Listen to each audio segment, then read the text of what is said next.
¿Qué tal, gente? Bueno, voy a tener que agarrar la masa para picar un poquito porque eh, en esta caja hay 4 cables de 2,5 o 3 milímetros por la época muertos y no se pueden encontrar. O sea, ya encontré dónde van, pero no se pueden mover, quiero decir. Así que voy a picar un poquito, vamos a ver con qué me encuentro. Voy a posicionar el celular y... nada, mentira. Miren. Hasta acá nada raro. Acá empieza lo jugoso.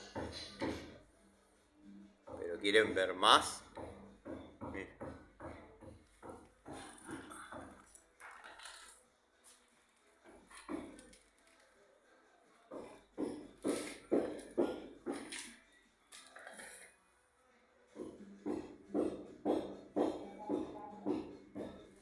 Qué hermoso quilombo, Ahora, fíjense en todos los agujeros que hay en la pared.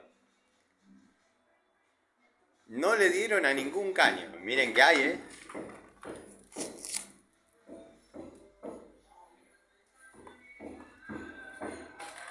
Tenemos uniones dobles. Así que bueno, un lujo.